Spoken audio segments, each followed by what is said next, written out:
wil vir my sê, terwyl ek dit vergeet. Dit is altyd 'n voorreg om hier te kan wees. Die feit dat ek en Hendrik mekaar so kan help in die onderskeie gemeentes is altyd lekker. As ek skielik op 'n ander plek moet wees, of by die kinders en kleinkinders, en hy nou ook die voorreg het om by CCC, die Engelse bediening, daar te kan wees by die doop van sy kleinkind. Ons derde kleinkind is ons wag ook, eintlik moes hy nou al gebore gewees het. So volgende naweek het ons daai voorreg, as die Here se wil is om dit so te laat gebeur. Ek sien ook hier's mense wat ek ken, een van julle het saam met my vrou skool gehou. Altyd lekker. Ons sing nou lied 151, die eerste vers daar, skenk ons Here u beskerming. Skenk ons Here u beskerming, en daarna verklaar ons afhanklikheid ook in vreugde. En dan ontvang ons die Here se seën, en dan sing ons Psalm 111 se omdigting, verse 1 en 2.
Waar sal my hulp vandaan kom?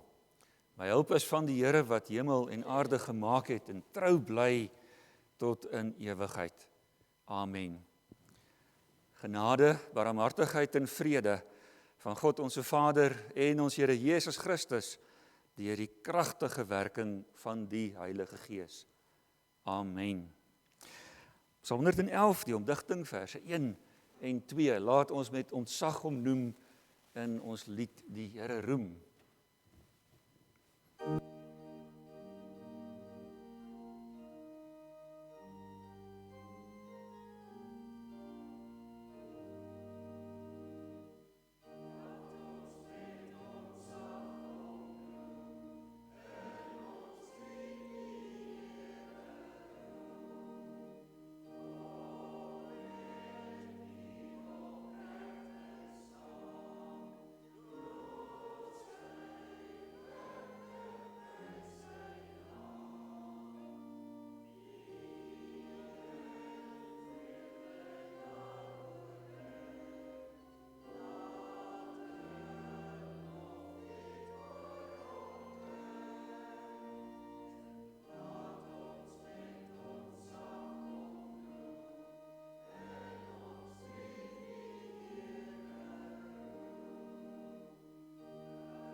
Kom ons bely ons geloof saam met mekaar in ons harte en ons gedagtes en ons antwoord ook daarop met die amen, wat beteken dis waar en seker. Ek glo in God die Vader, die Almagtige, die skepper van hemel en aarde, en ek glo in Jesus Christus, sy enige gebore seun, ons Here, wat ontvang is van die Heilige Gees, gebore uit die maagd Maria, wat gelei het onder Pontius Pilatus, gekruisig is, gesterf het en begrawe is. Hy het die lyding van die hel ondergaan. Op die derde dag het hy uit die dood uit opgestaan. Hy het opgevaar na die hemel en sit aan die regterhand van God die almagtige Vader, waarvandaan hy sal kom om die lewendes en die dooies te oordeel. Ek glo in die Heilige Gees. Ek glo aan 'n heilige algemene Christelike kerk, die gemeenskap van die heiliges, die vergewing van sondes, die opstanding van die liggaam en 'n ewige lewe.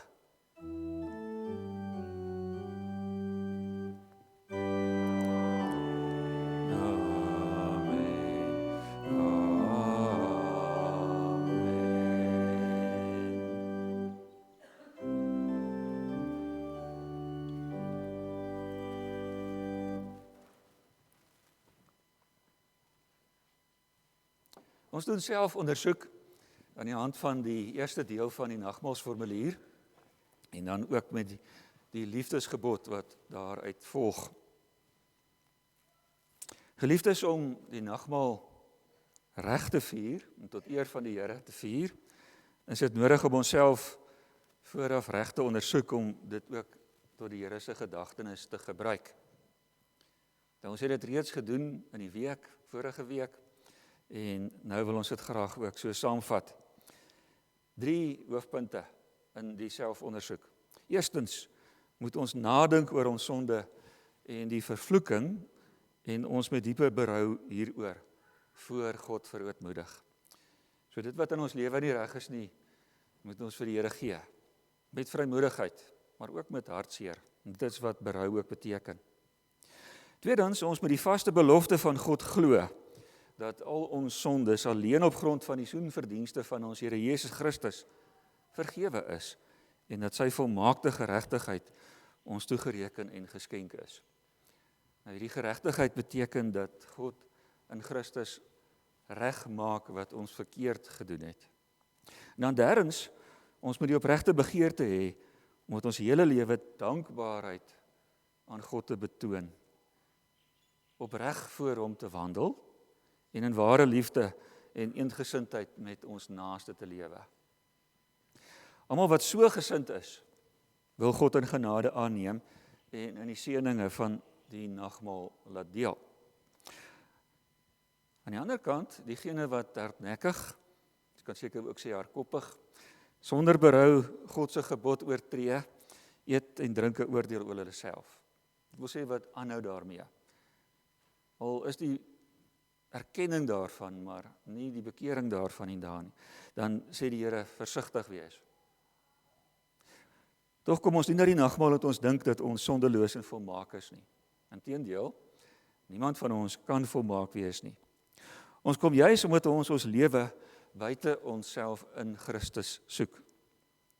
Ons het egter deur die genade van die Heilige Gees hartgrondig berou, ernstig hier uit ons hart uit, sê ons jammer, het ons jammer daaroor, oor ons sondes en begeer opreg om volgens die gebooie van God te lewe. En daarom kan ons seker wees dat God ons genade aanneem en waardig maak om deel te hê aan die hemelse voedsel en drank. Matteus 22 vers 34 tot 40 gee vir ons die volgende oor die selfondersoek en ook die liefdesgebod. Toe die Fariseërs hoor dat Jesus die Sadduseërs die mond gesnoer het hulle bymekaar gekom. En een van hulle het 'n wetgeleerde het hom met 'n vraag probeer vastrek en hy het gesê: "Wat is die grootste gebod in die wet?" Nou, hy het gedink dis 'n strikvraag. Maar Jesus antwoord hom: "Jy moet die Here jou God lief hê met jou hele hart en met jou hele siel en met jou hele verstand." Dit is die grootste en die eerste gebod. En dan die tweede wat hiermee gelyk staan is: jy moet jou naaste lief hê soos jouself. In hierdie 2 gebooie is die hele wet en profete saamgevat. Nou let mooi op die volgorde hier.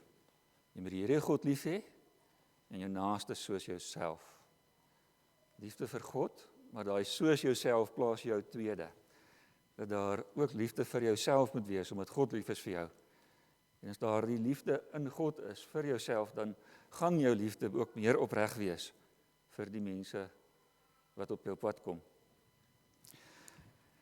En ons weet dat Jesus Christus reeds vir ons die weg oopgebaan het, oopgebreek het, deur sy kruisdood en opstanding. En dit is ook wat ons vandag vier. En nou sing ons Skrifbreuning 5-4. Skrifbreuning 5-4, verse 1 en 2. Wie kan ons voor die regter daag? En daarna bid ons saam.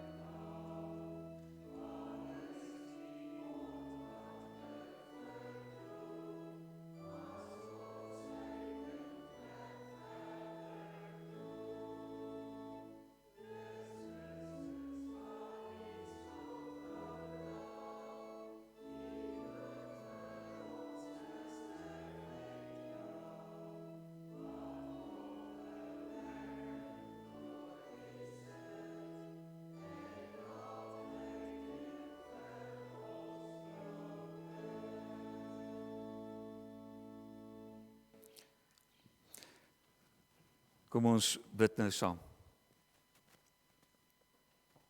Onse Vader wat in die hemel is, dankie dat ons vanoggend ook kon wakker word.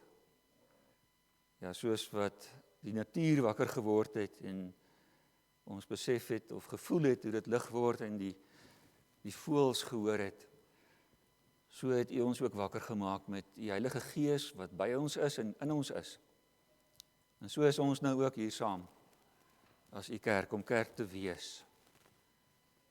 Wanneer ons so rustig raak in U teenwoordigheid, dan besef ons U grootheid. Dan besef ons kleinheid, maar ook hoe groot U liefde vir ons is. Ons dankie dat U vir ons aan die hand vat en sê, kom saam met my. Stap in my spore. Ons dankie dat U vir ons ook juis vanoggend so verder uit die woord uit leer om 'n liefde in U spore te loop. Liefde vir U, vir onsself en vir ons naaste. En ons moet erken en bely dat ons as mense swak en nietig is. Ons kry dit nie altyd reg nie. Ons kan dit nie op ons eie reg kry nie. En daarom vra ons dat U met die Heilige Gees meer en meer aan ons sal werk om U stem te hoor. Om die pad wat U vir ons oopgemaak het, duideliker te kan sien. En daarom het ons die vrymoedigheid om, juis omdat ons weet dat Christus reeds vir ons aan die kruis gesterf het en opgestaan het uit die doodheid, dat ons ook vanoggend hier as skoongemaakte kinders is. Vrygemaak van sondes. En daarom vra ons dat U dit wat in ons lewe nie reg is nie, dat U ons ook later vandag en môre en oormôre telkens daarop sal wys. Dat ons werklik kan jammer wees en dat ons dit nie weer doen nie. Hoor hierdie gebed in die naam van ons Here Jesus Christus alleen. Amen. Ons lees vanoggend uit die boek Sagaria. Nou daar is in Sagaria is daar spesifiek hier rondom hoofstuk 2 en 3 en 4 is daar 8 naggesigte. Nou ons gaan vanoggend die 4de naggesig lees en verkondig wat deel is van hierdie 8 naggesigte. En dit is in Sagaria hoofstuk 3. Nou die agtergrond van hierdie naggesigte is die volgende. Die hoofse tema kan 'n mens sê is moed hou en uithou en uitbou van die Here se koninkryk. Moed hou, uithou, uitbou van die Here se koninkryk. Nou hoekom in hierdie hoofstukke? Die Here se volk Juda, die deel wat oorgebly het, was besig om terug te kom uit ballingskap uit. Hulle het dus werklik redding ontvang. Ballingskap uit Egipte. Maar slegs 'n klein deeltjie van die volk Israel het hierdie voorreg gehad om te kan terugkeer. En toe kom hulle in hulle land en dit was toe nie so wonderlik as wat hulle gedink het nie. Baie hoë verwagtinge gehad. In besonder het hulle gedink, nou gaan dit materieel baie beter met ons gaan. wat daar materiële voorspoed gaan wees. Maar dit het nie so goed gegaan nie, eintlik sleg gegaan. En nou kom hierdie nagesigte, waar die Here deur dit praat, om lig in die nag te bring. Nou kom ons lees dan hierdie 4de nagesig. Sagaria 3, hoofstuk 1 tot 10. Die Here het my 'n gesig laat sien. Ek het die hoëpriester Yeshua voor die engel van die Here sien staan. En regs van hom het die Satan gestaan, besig om Yeshua aan te kla. Die Here het vir Satan gesê, ek sal jou straf, Satan. Ek wat Jerusalem my woonplek gemaak het, sal jou straf. Hierdie man is soos 'n stuk hout wat uit die vuur geruk is. Yeshua het klere aangehad wat liderlik bevuil was. Hy het daar voor die engel gestaan. En die engel het vir sy helpers gesê, trek uit die liderlike vuil klere van hom. Vir Yeshua het hy gesê, ek het jou oortredinge vergewe. En ek gaan vir jou skoon klere aantrek. Toe sê ek, hulle moet 'n skoon tulband op sy kop sit. Hulle het die skoon tulband op sy kop gesit en hom aangetrek, terwyl die engel van die Here daar bly staan. Daarna het die engel van die Here vir Yeshua beloof, so sê die Here die Almagtige, as jy lewe soos ek wil, as jy die voorskrifte vir my diens onderhou, sal jy die gesag hê oor my huis, die verantwoordelikheid dra vir my heiligdom. Jy sal toegang tot my hê, net soos hierdie engele. Vers 8, luister Yeshua, hoëpriester, jy en jou vriende wat voor jou sit. Jou vriende is 'n teken van iets wat kom. Ek gaan my dienaar Lot nou bring. Ek sit vir Yeshua 'n klip neer. En op hierdie een enkele klip is daar 7 oë.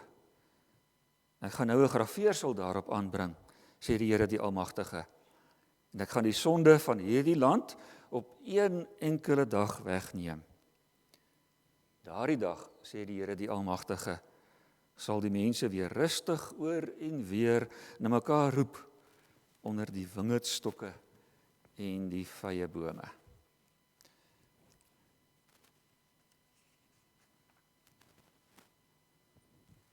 Vers 3, Here het Yeshua klere aange wat liderlik bevuil was. En die engel het vir sy helper gesê, trek uit die liderlike vuil klere. Vir Yeshua het hy gesê, ek het jou oortredinge vergewe. Ek gaan vir jou skoon klere aantrek. Dis die Here se woord. Het iemand dit al vir jou gesê, die volgende vir jou gesê? Kyk hoe sleg is jy. Dis soos 'n dolk in 'n mens se hart. Kyk hoe sleg is jy. Nou in hierdie gedeelte sien ons dat dit is wat Satan sê. Hy sê dit vir die volk Israel en vir ons vandag as kerk. En hoe voel jy as daar aanklagte teen jou gebring word as Christen? Hoe voel jy as daar binne 'n gemeente, die kerk van Christus, aanklagte teenoor mekaar gemaak word? En hoe hanteer jy as daar van buite die kerk aanklagte teen die kerk van Christus gebring word? Nou hier teenoor kom die Here vanoggend met hierdie 10 verse en verkondig ons die volgende. En dit is dan die boodskap, die tema wat ons moet onthou. Uit die vuur geruk en skoon aangetrek. Uit die vuur geruk en skoon aangetrek. Met vers 1 word ons ingebring in die hemelse hofsaal of 'n raadsaal. Vers 1. Die Here het my 'n gesig laat sien.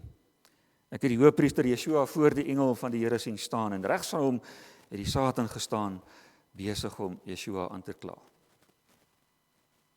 Ons sien dat hier verskillende persone is in hierdie regsaak. Heel eerste die engel van die Here. Die belangrikste engel van die engele. En ons kan met reg sê uit die res van die Bybel ook, dat hierdie engel, en dit wat uiteindelik hier gesê word, dat hierdie engel Jesus Christus is. Yeshua was die hoëpriester, en hy staan daar voor die engel. Hierdie is nie Joshua, die opvolger van Moses nie. Hierdie was 'n ander persoon, 'n hoëpriester. En belangrik dat hierdie hoëpriester Yeshua, wanneer hy aangespreek word, dan sluit dit in die volk. Hy verteenwoordig die volk van daardie tyd, maar ook vir ons, soos ons dit hier hoor, vandag as die Here se kerk. En dan regs van Jesus, die engel van die Here, staan Satan. En dan is daar ook die engel se helpers, Jesus Christus se helpers, ander engele. En in hierdie gesig stel die hoëpriester dan die toestand van die mense voor, die toestand van die volk soos dit in daardie tyd was. Slegs 'n oorblyfsel, soos ek net nou genoem het, van die volk Israel. Genoem Juda. En ons weet Juda was een van die 12 seuns van Jakob, maar hier dan die stam van Juda. En die hoëpriester se taak was om vir die volk by God in te tree, deurdat hy namens die volk by die tempel gaan om in die heilige deel in te gaan. Eers moes die hoëpriester 'n offer bring vir sy eie sonde, en daarna het hy 'n offer gebring vir die volk. Hy bely sy eie sonde, en dan bely hy ook die sonde van die volk. Ons het nou pas ook hierdie selfondersoek deel van die nagmaalsformulier gelees. Dis daaroor waar dit gaan. Selfondersoek, om so ook na die Here te gaan. Nou, Yeshua in hierdie gesig is dan nou hierdie hoëpriester, wat elke keer wat hy dan met die Here praat en wat met hom gepraat word, dan sien ons, dis soos 'n stroom lig wat verder gaan. Yeshua, maar dan die volk, die mense, vir wie hy dan verteenwoordig. Dan sien ons dat Satan die aanklaer is. Hy kla voor God aan.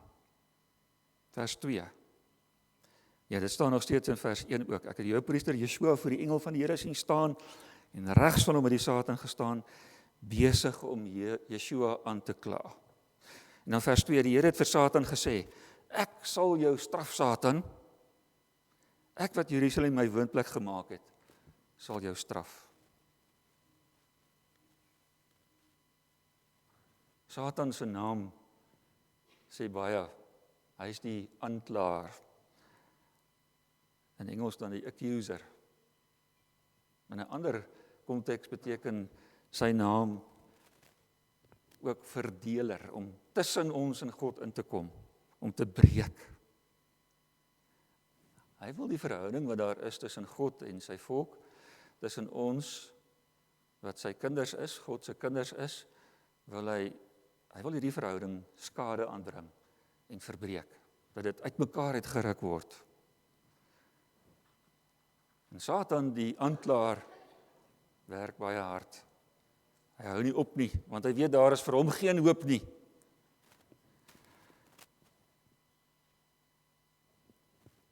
Ons onthou ook waar Satan op 'n ander plek sy Satanswerk gedoen het. Die boek Job, 42 hoofstukke. En in die eerste 2 hoofstukke kom Satan na God toe en sê, maar hierdie Job, u seën hom te veel. En dis hoekom dit so goed gaan met hom. Gee Job vir my, dan sal ek u wys. En dan doen God dit. En hy sê vir hom, jy kan enigiets met hom doen, maar jy mag nie sy lewe vat nie.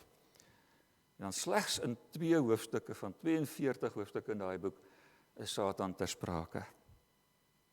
So Satan se taak wat hy homself opgelê het, is om verdag te maak, om verdenking, om mense onder verdenking te bring. Hy doen dit met Israel. Hy bring Israel onder verdenking daar voor die Here. Maar hy doen dit ook met ons. Het jy dit al beleef? Dat iemand jou onder verdenking gebring het in die familie, onder die vriendekring, by die werk of by die skool of in die kerk. Dit is verskriklik erg. Ja, Satan kom en hy verlei. Hy wil daai saadjie van seer kry, saai, dat dit 'n doringbos word. En sy doel is om met die verleiding mense saam met hom in die verderf te lei. Dat die sonde so groot word dat daar geen verlossing sal wees vir ons as mense nie. Hy wil hê dat daar rebellie moet wees teen God, en 'n opstand kom teen God, sodat God ook sê, gaan weg van my, saam met Satan. Nou wat wil Satan in hierdie gesig onder verdenking bring? Met sy aanslag kom dit, dat hy voor die Here staan en sê, kyk net hoe sleg is hierdie hoëpriester, kyk net hoe sleg is hierdie volk van u. Kyk wat doen hulle. Hulle is vol sonde. Hulle is ontevrede. Hulle verdien dit nie om verlos te word nie, om gered te word nie. So hy vraagteken die verhouding wat God met die volk het. En hy sê daarmee, hoe kan 'n heilige God, 'n volmaakte God, steeds genade bewys en hierdie wonderlike planne hê met sy volk, as hierdie volk se leiers en die volk self so met sonde besmet is. So hy erken God. Ja, Satan ken die Bybel baie beter as ons. Hy ken God, maar vir hom is dit verlore. En sy doel is heeltyd om totale uitwissing van God se volk en kinders te bewerkstellig. Verseker het hy ook die doel gehad om die Messias wat uit die stam van Juda gebore sou word, om dit te verhoed, dat dit nie moet gebeur nie. Maar ons weet sy plan, Satan se plan kom nooit slaag nie. En so doen die Satan dit ook vandag nog met ons, met jou. En met ons as kerk, kyk net hoe sleg. So ons moet hierdie woorde wat ons dalk vir onsself sê, ag, daar doen ek dit alweer, of in die spieël kyk in die oggend, ag, kyk net, jy's nie goed genoeg nie, of dat ons dit vir mekaar sê in die huis, of waar ook al, kyk net wat doen jy. Dat dit vervang sal word met iets anders. En waarmee moet dit vervang word? Hierteenoor kom God met hierdie gesig en hy bring 'n nuwe boodskap. Hy bring die boodskap wat sê, maar hierdie volk van my is sondig, maar ek gaan hulle sondes wegneem. Ek gaan hulle van hierdie sonde kwytskeld. Nie omdat Satan se aanklagte vals was nie, maar omdat God se genade so groot is. So die aanklag wat Satan bring is dikwels waar. Ander kere dalk vals, maar dit is so. Die volk het inderdaad sondes gehad. En hierdie klagstaat is sekerlik, as mens daarna kyk, is dit geldig. Maar dit vat nie die genadige verlossing wat God gee weg nie. Die Here verwerp dus die aanklag van Satan, want hy het hom lankal verwerp. En dan sê hy ook, ek gaan jou straf, Satan. Jy kom na my toe om die volk te straf en hulle te verwerp, maar hy sê, ek sal jou straf. Aanhou straf. So ek en jy het inderdaad sondes. En ons kom vandag ook so saam met mekaar om nagmaal te kom vier. Juis omdat ons glo dat ons sondes weggeneem word, nie waar nie? Ons kom hier by mekaar omdat ons weet, God wys Satan weg. En hy gee aan die plek van hierdie, kyk hoe sleg is jy, hier is my liefde, hier is my genade, jy is my kind. In die Nuwe Testament lees ons ook van die proses van aanklag van Satan. Hy het dit met Jesus gedoen. Jy ken dit. Daar in Matteus 4 vers 10 en verder, daai gedeelte, staan daar dat Jesus 40 dae in die woestyn was en Satan het hom verskeie kere versoek met die doel om dat Jesus hom gaan aanbid. Maar dit kan tog nie. En Jesus jaag hom veroordelend weg met die woorde, gaan weg Satan, want daar staan geskrywe, die Here jou God moet jy aanbid, en hom alleen dien. So Jesus jaag Satan weg. Daarom kan ons dit ook doen. Ons kan hom weerstaan. Die Heilige Gees is hier binne in ons. En die Satan wil ook daar kom, maar hy kan maar net hier, soos ons vir ons kinders soms gesê het, die Satan sit nou op jou skouer. Hy wil inkom, maar hy kan nie. Gaan weg. Jy moet die Here jou God alleen aanbid. So ons sien in hierdie gedeelte dat die Here hierdie aanklagte van Satan verwerp. En sy straf word al hoe groter. En in dieselfde asem rig die Here Jesus Christus sy aandag weer tot die volk. En hy sê dit vir Satan, sê, ek gaan hierdie volk herstel, ek gaan vir hulle genade gee. Jerusalem is my plek, my stad, en my tempel is daar, en is my woonplek. Nou weet ons, as ons sê die tempel in Jerusalem is sy woonplek, is nie fisies waar hy intrek nie, maar is 'n teken van sy teenwoordigheid. Want hy is alomteenwoordig. Dis soos as ons hierdie kerkgebou sien, dan sien ons, hier kom gelowiges by mekaar. Hier kom Christene by mekaar. Die Here bly nie in hierdie gebou, soos ek en jy in 'n huis woon nie. Hy woon in elkeen van ons. Maar dan gaan hierdie gedeelte verder, en iets so wonderliks word gesê. Vers 2. Jesus Christus sê vir die Satan, hierdie man, en nou wys hy na Yeshua, wat die verteenwoordiger van die volk is, hierdie man is soos 'n stuk hout uit die vuur gered. Hierdie man is soos 'n stuk hout uit die vuur gered. Nou, ons kan hierdie beeld baie goed verstaan. Ons maak vuur, ons pak die stukke hout bymekaar en ons soek eintlik die beste hout van die bosveld en ons pak dit daar en hierdie vuurtjie brand mooi. Maar terwyl ons hierdie vuurtjie gepak het, het ons hierdie stuk hout gehad in ons hand en gedink, joh, dis 'n mooi stuk hout, maar ons sit hom tog daar in die vuur. En terwyl hierdie vuur so brand, dink ek, nou, hierdie stuk hout, ek moet daai stuk hout uithaal. En hy het al reeds begin brand en die vlamme is daar.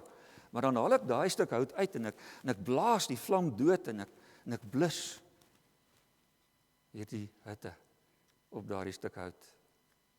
En as daardie hout koud geword het, dan vat ek en ek skuur daai swart kool af. En soos ek dit skuur, kom die mooiste hout weer na vore. En dan gebruik ek hierdie hout om iets wonderliks mee te maak. Nou dis wat die Here hier sê, daar vir Satan, maar van sy volk. En hy sê dit ook vandag vir jou en vir my. Hy sê, ek het hierdie volk gemaak, ek het hulle gekies. Hy sê vir ons vandag, ek het jou my kind gemaak, ek het jou lankal uitgedink, voordat ek die wêreld gemaak het. Ek het aan jou geboorte geskenk. En ek ruk jou uit hierdie vuur. Ek ruk jou soos 'n stuk hout en ek maak jou weer mooi. Ek gee vir jou genade. Is dit nie wonderlik nie? Ja, daar vir Yeshua en die volksgenote van Juda uit ballingskap uit. 'n Tempel wat verwoes is, maar wat weer herstel word. Uit die vuur geruk. En ons moet onthou dat elkeen van ons en elkeen wat in hierdie gemeente is, ja, ander mense ook, maar hier praat ons van mekaar. En ook die Gereformeerde Kerk ontdekkers is ook uit hierdie vuur geruk. Want ons is ook mense met swakheid en sonde. Maar ten spyte daarvan kom die Here en sê, maar hier, ek ruk jou uit. Ek maak jou weer mooi en ek span jou in. Maar hier is nie die enigste beeld wat hier na vore kom nie. In vers 3 en 4 staan die volgende. Yeshua het klere aangehad wat liderlik bevuil was. Hy het daar voor die engel gestaan en die engel het vir sy helpers gesê, trek uit die liderlike vuilklere van hom. Vir Yeshua het hy gesê, ek het jou oortreding vergewe. Ek gaan vir jou skoon klere aantrek. Nou kom ons verduidelik dit ook met 'n beeld, terwyl ons hier in die kerk sit, en dit het seker ook al hier gebeur, kom hier 'n boemelaar in. En hierdie boemelaar stink. Hy is half getrek, en dit ruik na alkohol, en is vuil, ruik na rook, en dagga, en opgooi. Nou wat sal ons reaksie wees? Trek maar die gesig en ons wil hom vat en net hier uit verwyder. Hoe kan hy nou hier inkom? En dan is dit nog nagmaal ook. Maar in plaas daarvan om 'n groot bohaai op te skop, is om rustig te vat, om nie die erediens te ontwrig nie, by hom te sit, en dan bestaan hy om hom uit te neem, dalk na die diens, huis toe te vat, om lekker laat bad, kos gee sodat hy kan nugter word, winkel toe ry vir hom klere koop, nuwe klere, en om te help, met hom te gesels, selfs te neem na 'n rehabilitasiesentrum, maar dan bo alles om die evangelie te deel. Weet jy, jou lewe het so verkeerd geloop. Dit is die sonde wat daar in jou is. En Satan het jou verlei, maar weet jy wat? Jy word skoon gemaak. Jy is uit die vuur geruk deur Jesus Christus en jy word skoon aangetrek. Genees. Ja, hierdie persoon het by sy werk gesteel en hy was baie lelik met sy gesin en hy is verwerp en hy het op straat beland. So sy besmeerde klere is uitgetrek en hy is skoon gewas en nuwe klere is vir hom aangetrek. Nou hier het ons hierdie beeld, kyk net hier, daar sê die Here, jou klere word vir jou uitgetrek. Nie trek uit jou klere nie, jou klere word vir jou uitgetrek en die engele trek jou vuil klere uit. En dan staan daar, ek gaan vir jou skoon klere aantrek, vir jou skoon klere aantrek. En iemand trek vir my hierdie skoon klere aan. Ek doen niks nie. Dit word vir my gedoen. En as 'n mens so staan, waaraan dink jy? As jy jou hande so oplig. Dan dink ons dadelik aan Jesus Christus se kruis, nie waar nie? Waar hy naak daar aan die kruis gehang het. Bespot. En hy het in ons plek gesterf. Sodat hy hierdie vuil klere van sonde in ons lewe daarmee dit uitgetrek het en met sy naaktheid vir ons skoon klere aangetrek het. En dat daar ook gesê word, jou sondes is vergewe. Hy sê dit vir die hoëpriester Yeshua en hy sê dit vir die volk Israel. Julle sondes is vergewe. Julle wat my verwerp het, julle wat agter ander afgode aanloop, ek het julle uit die vuur geruk. En hy sê dit vir ons, vir jou en vir my. Jou sondes is vergewe. Dis die mooiste woorde wat ons kan hoor. Wegneem, vergewe. En die woord vergewe beteken, daar is soveel betekenisse. Maar dit is soos mis vir die son wat dit verdwyn. Ek skryf dit af. Kwytskeld. Ons het nou ook daarvan gesing. Jou sondes is kwytgeskeld. En dan kom daar nog iets daarbey, dan staan daar, ja, en sit vir hom ook 'n tulband aan, saam met hierdie skoon klere. Nou moet ons besef ook weer die prentjie van 'n priester, hy het ook 'n tulband opgehad, en op hierdie tulband was daar ook 'n teken van die 12 stamme. So hierdie Yeshua word in sy priesterlike ampt weer herbevestig, om weer namens die volk in te tree. En so kom die Here, en hy bevestig dit ook aan ons, dat elkeen van ons in die ampt van die gelowige skoon gemaak is, en hierdie opdrag het om kind van God te wees, en sy woord in liefde uit te dra. En dan saam met hierdie wonderlike liefde en genade, kom die Here met 'n belofte. En dis juis hierdie belofte wat hy gegee het, van ek herstel jou, ek gee jou weer vir jou hierdie bevoegdheid. Ek maak die paaie weer vir jou oop. Ek neem jou in tot in die allerheiligste van die tempel. En nou weet ons weer wat het gebeur met Jesus se kruisiging. Toe hy sy laaste asem uitgeblaas het. Die tempel het van bo na onder, het die gordyn na die tempel geskeur. Toegang is gebring vir ons. Toegang gegee. Direkte toegang. Deur Christus tot God die Vader. Wat 'n voorreg.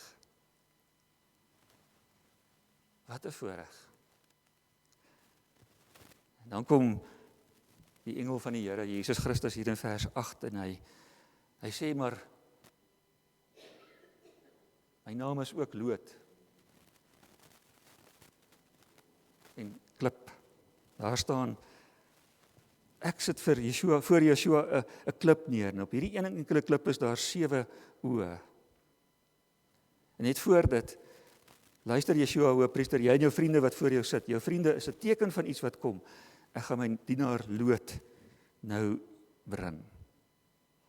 Loot. Of 'n spruit. Nie lood, een wat in die Koran skryf, maar 'n loot van 'n wingerd. 'n Nuwe stingel wat daar uitkom. 'n Nuwe spruit wat uitkom. En dit wys na, in hierdie gedeelte, vooruit na die Messias wat gaan kom. Uit die geslag van Dawid.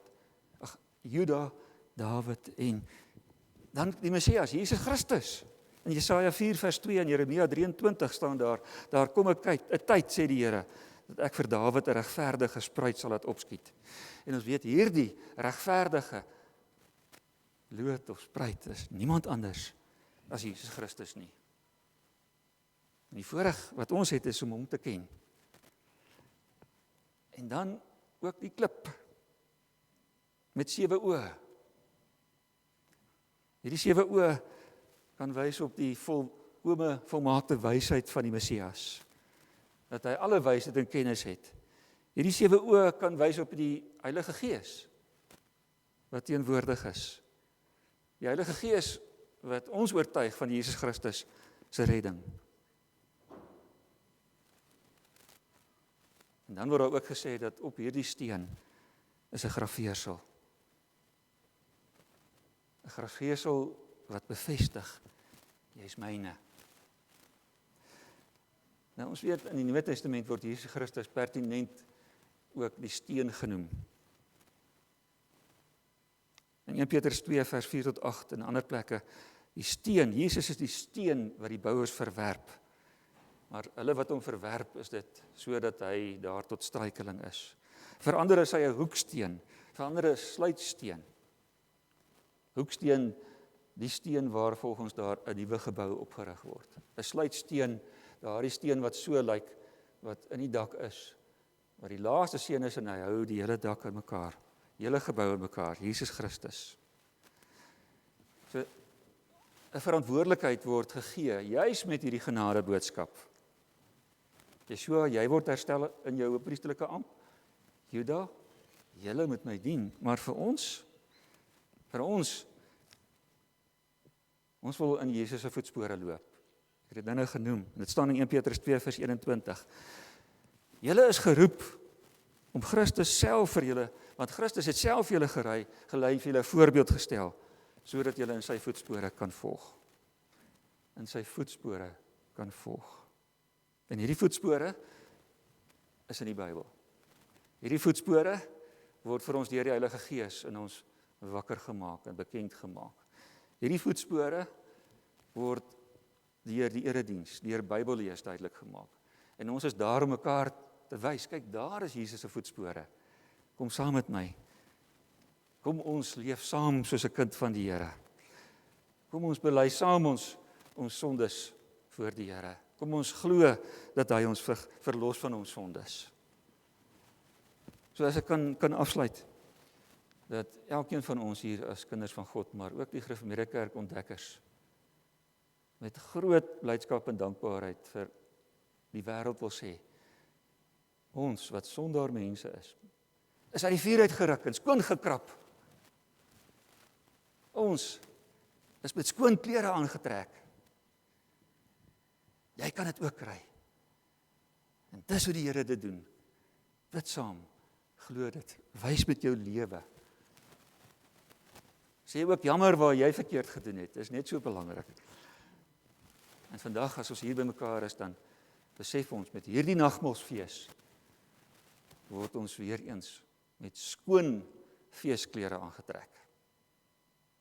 Is dit nie wonderlik nie? Jesus Christus kom weer. En dan gaan dit finaal so wees dat ons sonder sonde, 100% sonder sonde is na liggaam, siel en gees. Uit die vuur geruk, skoon aangetrek, onthou dit. Amen. Ons gaan verder aan met die nagmaalformulier. Die Here leer ons die doel van die nagmaal wanneer hy sê, doen dit tot my gedagtenis. Om dit te doen moet ons opreg glo dat hy deur die Vader na hierdie wêreld gestuur is. Hy het mens geword en as sondelose lam het hy die toorn van God gedurende sy hele lewe op aarde vir ons gedra. Hy het met volmaakte gehoorsaamheid God se wet vervul. Die formulier is self eintlik ook 'n preek, nee. Hy is aan die kruis gespyker om die skuldbrief van ons sondes daaraan vas te spyker. So het hy ons vervloeking op hom geneem om ons met sy seun te oorlaai. Vloek weggeneem, seun gegee. Hy het pyn en smart en bange God verlatenheid gelei toe hy uitgeroep het, my God, waarom het U my verlaat? Eloi, Eloi, lama sabachthani. Dis wat hel is. Hy het dit uitgeroep sodat ons nooit meer deur God verlaat sal word nie.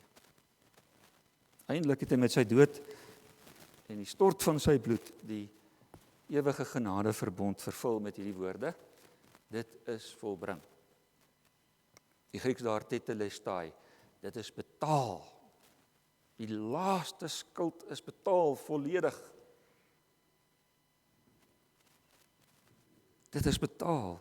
En wanneer ons so aan hom dink, word die tekens van die brood en wyn elke keer weer 'n versekering dat hy hom in ons plek oorgegee het. En dat hy ons so seker met sy liggaam en bloed voed as wat ons die brood en die wyn eet en drink. En so wil die lewende Christus deur sy Heilige Gees ons van sy liefde verseker en ons tot die vaste wete bring dat ons ook tot hierdie genade verbond behoort. En daarom laat die fees van die nagmaal ons ook met groot verlange uitsien na die bruilofsmaal wanneer Jesus Christus weer kom. Die bruilofsmaal van die lam.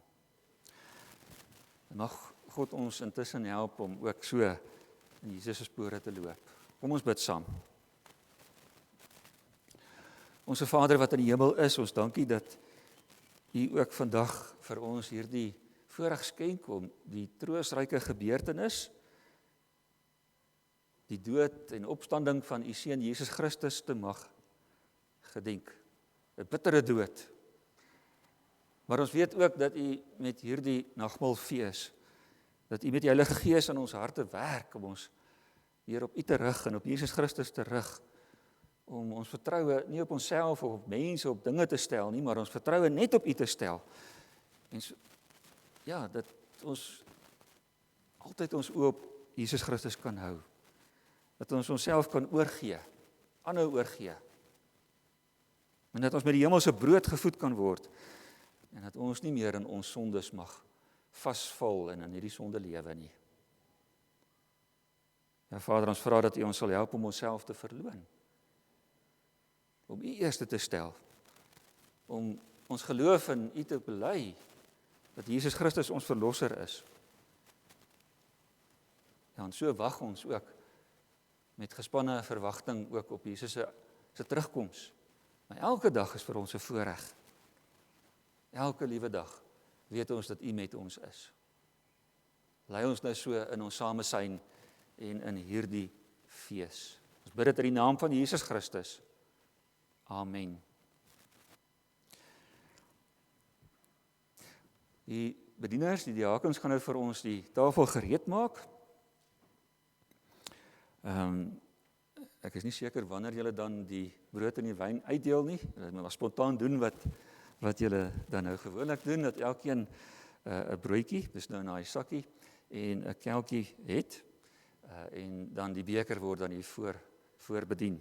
Ek weet nie of julle die beker ook by mense in die banke bedien nie, die wat nie kan kom nie. Nee. So julle kan nou die brood en die wyn ontvang.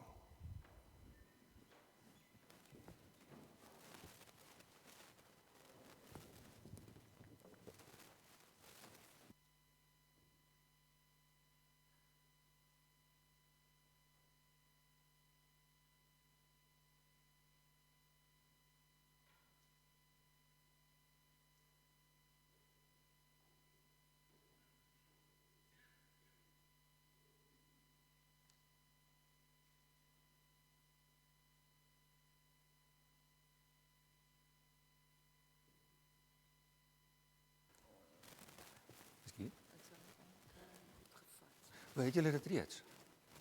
Goed. Dankie. Maar ek wil julle graag nooi, die wat hier voor wil kom sit, die vrymoedigheid neem om hier te kom sit, om ook nogmaal met die beker of ook met die kelkie te kan vier.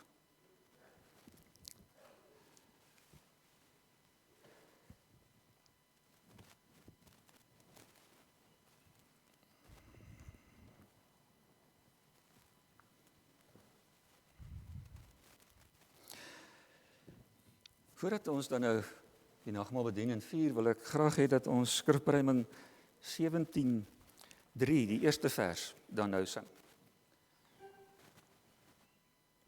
Kom maar speel.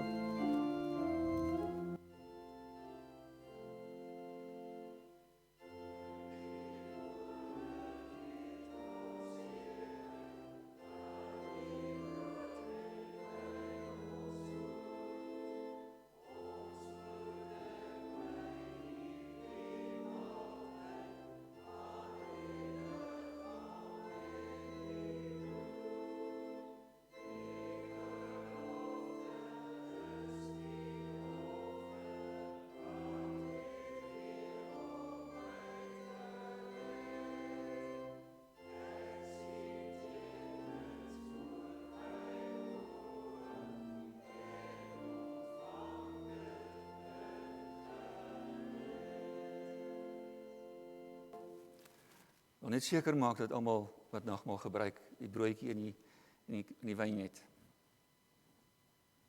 Goed. Kom ons verhef ook ons harte. Ons rig ons gedagtes tot God. Verhef u harte tot Jesus Christus, ons voorspraak aan die regterhand van ons hemelse Vader. En wees verseker dat die Heilige Gees u net so seker met Jesus se liggaam en bloed versterk, as wat hierdie tekens nou van die brood en die wyn tot sy gedagtenis ontvang word en gebruik word. Ons kan die broodjie oopmaak, as julle dit reeds gedoen het nie.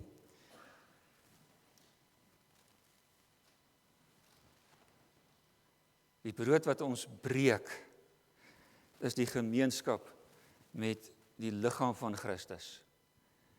Neem, elkeen daarvan, gedenk en glo dat die liggaam van ons Here Jesus Christus gebreek is tot 'n volkome versoening van al ons sondes.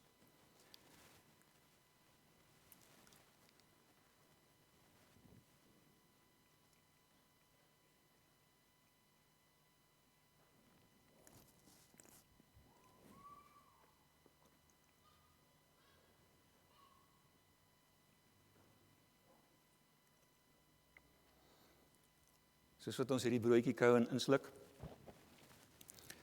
dan word hy deel van ons lyf, nê? En dis 'n teken van as ons eet, dan kry ons lyf energie. Maar hier gaan dit oor die geestelike energie. Ons dink terug aan Jesus Christus se kruisdood. En dit beteken nou vir my, ek is volkome verlos. En ek weet, môre en oormôre is hy met my. En as Christus kom, weer kom, dan is ek volmaak verlos. Die beker van danksegging, wat ons by dankbaarheid ontvang, is die gemeenskap met die bloed van ons Here Jesus Christus. Neem, drink elkeen daarvan, gedenk en glo dat die kosbare bloed van ons Here Jesus Christus volkome versoening bring vir al ons sondes.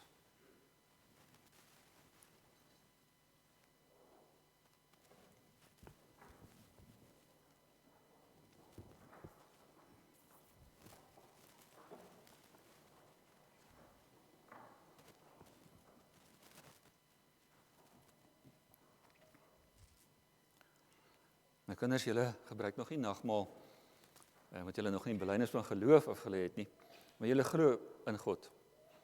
Julle sien nou wat ons doen met die broodjie, ons julle ruik ook die wyn, hè. So dit herinner jou aan Jesus Christus, wat sy lewe gegee het, wat hy gekruisig is, dat sy bloed geloop het, en dat hy daar aan die kruis gesê het, dit is volbring, en hy het sy laaste asem uitgeblaas. Hy het besluit, nou sterf ek, en hy sy asem uitgeblaas. Hy het beheer geneem deur sy dood in ons plek.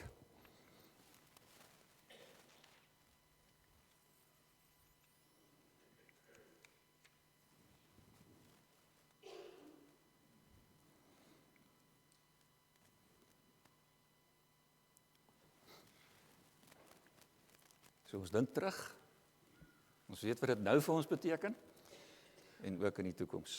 Kom ons sing nou Skrifbring 17-3 se tweede vers, en julle kan nou ook terugkeer na julle sitplekke toe.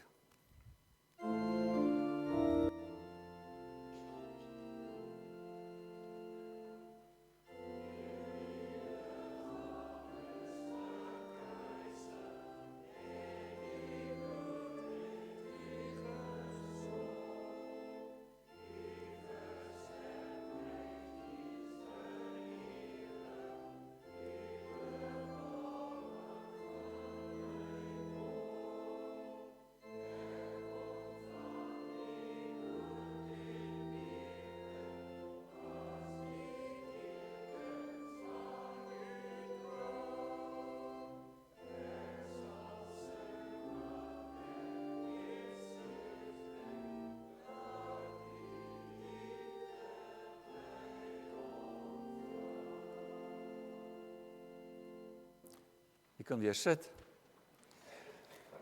Daai laaste sinnetjie, "U liefde het my omvou." Nee, ons sit op sy skoot. Hy omvou ons. En dit maak ons dankbaar. En daarom noem ons dit 'n lofverheffing. Geliefdes, omdat, kyk mooi, omdat die Here ons met die hemelse brood gevoed het, laat ons almal saam met dankbaarheid sy naam loof en prys met hierdie woorde. Dis Psalm 103. Loof die Here, o my siel, en alles wat binne in my is, sy heilige naam. Loof die Here, o my siel, en vergeet geen een van sy weldade nie. Weldade, kinders, beteken dit wat hy vir ons doen. Sy goedheid, wat al jou ongeregtigheid vergewe, al jou sondes wegvat en regmaak, wat al jou krankhede genees, wat jou lewe verlos van die verderf, wat jou kroon met goedertierenheid en barmhartigheid. Barmhartig en genadig is die Here, lankmoedig en groot van goedertierenheid. Goedertierenheid, oneindige liefde. En daarom sal ons mond en hart die lof van die Here verkondig, van nou af tot in ewigheid. Met hierdie lof in ons hart, dank in ons hart, kom ons dank die Here saam. O barmhartige God en Vader, ons dankie dat ons ook vanoggend weer die voorreg kon ervaar en beleef om saam u woord te hoor, maar ook saam 'n sigbare preek te kan ervaar met die nagmaalsfees. Ons dankie dat u die heerlike beloftes van die evangelie, die blye boodskap, weer met ons deel en dit bevestig met hierdie nagmaal. Ons dankie dat ons aandag weer op u seun Jesus Christus, u enige gebore seun, wat in ons plek gesterf het en uit die dood uit opgestaan het, dat ons weer tot hom kan rig, dat ons in sy spore kan loop. Dankie dat ons deel kry aan die offer, die grootste, die enigste ware, volmaakte offer. Die Heer sy kruisdood en opstanding. Help ons om dit te glo, om dit vas te gryp en aan te gryp en dat ons so ook met blydskap vir ander dit kan wys. Juis ook met die beeldspraak wat ons hier in die woord gekry het. Ons is uit die vuur geruk en skoon gemaak en nuut gemaak en ons het skoon klere ontvang en is aangetrek. Kom saam met ons. Wees deel van Here Jesus Christus se kerk. Wil u vir hierdie gemeente van u, wil u aanhou seën en aanhou uitstuur om juis as gestuurdes hierdie blye boodskap te kan oordra, uitdra, met blye oë, met sterke arms, met soveel liefde wat u vir ons gee. Hoor hierdie gebed in die naam van Jesus Christus. Amen.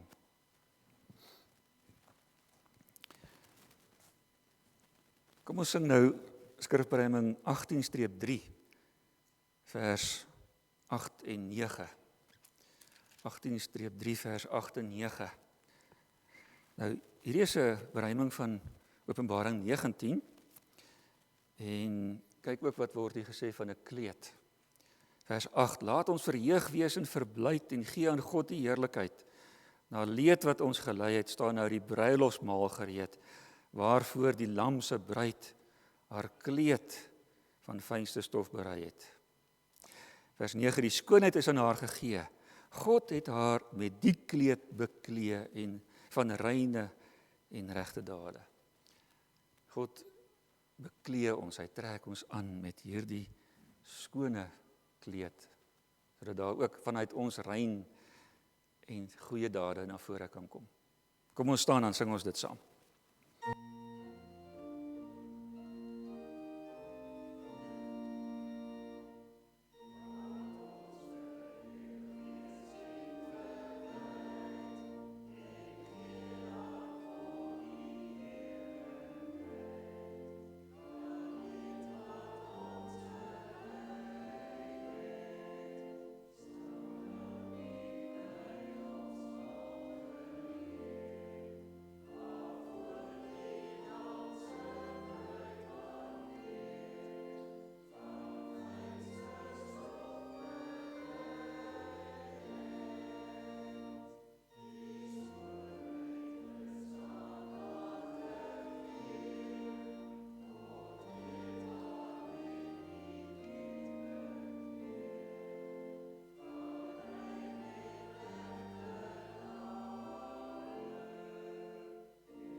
Ontvang nou die Here se seën, en met hierdie seën, onthou, hy het ons uit die vuur geruk en skoon aangetrek. En dan antwoord ons daarop met die amen. Die genade van ons Here Jesus Christus, die liefde van God die Vader en die kragtige werking van die Heilige Gees sal met jou wees.